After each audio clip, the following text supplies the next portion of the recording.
I love it. I love it. I love this word. Like this word contending, someone just sent me this morning. It said contend, brother. That's what it said. Contend.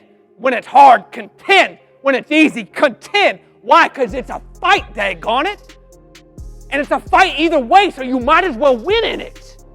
At least this way you get to participate. The other way, you're just taking a beating. Like the fight is just against you. This way you fighting back. It ain't no reactionary. You get to be in the action. You get to be offensive, not just defensive. I'm telling you, get in on the action. Contend. Because he has made you to contend. He has made you to be an overcomer. He has made you more than a conqueror. And to do that, you've got to get in the fight of your life.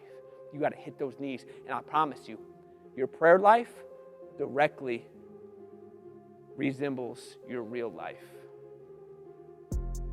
I promise you. You see a life in shambles? I see a prayer life in shambles too. But you show me a life put together. I'm talking built on the foundation of Christ. I'll show you a man that hits his knees every day. I'll show you a woman that lifts up her family before an almighty God, because your real life is a direct correlation to your prayer life. If you're not fighting in your prayer life, you ain't got no fight in your real life. If you lazy over here, you lazy in your real life. You just taking it as it comes. But if you go to war here, you go to war here too. Because this opens this to the full. Teach us to pray, Jesus. Teach us to pray. We see a difference. Teach us to pray. And I'm showing you, pray like you want to win. Like you want what God has for you. Listen to me. This stuff that God has put inside of me to pray for, it wasn't mine. He gave it to me. I saw him bless me with these boys. I saw life literally enter into my sons. Do you think it was by accident? How do I not, how do I unsee that? So I know I have to pray for this. I wasn't even looking for my wife when God brought her. But as soon as he brought her in, I couldn't live without her. What, am I going to neglect that? I'm going to write that off for something what? What's worth that? No, I'm going to honor that.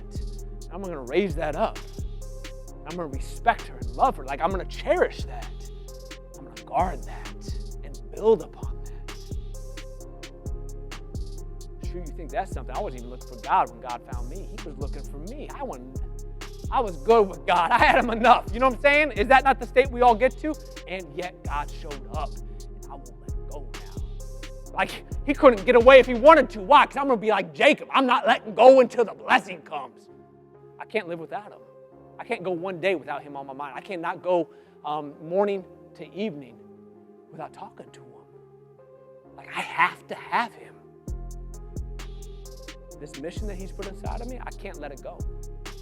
I don't care how hard it gets. I cannot let it go because he has given it. And I want to honor him. So I will fight for it. And should we ever run into each other in person, if you ever in the congregation, I guarantee you, we've taken it so serious that we have went to war before we got up on that stage. That we have contended like a gladiator in an arena for the message that God has to deliver. And we take serious the words that we are supposed to speak. Like I know I'm supposed to tell you to contend today. Why? Because you've been losing too long. And God is ready to see you win. You a child of his. He don't want to see you feeding pods to the pigs. He's ready for you to come home. He's ready for you to get the signet ring, put the robe on you, the crown and the slippers. Like he's ready for you to get back. You ain't meant to be less. You ain't no slave, son. You a child of his.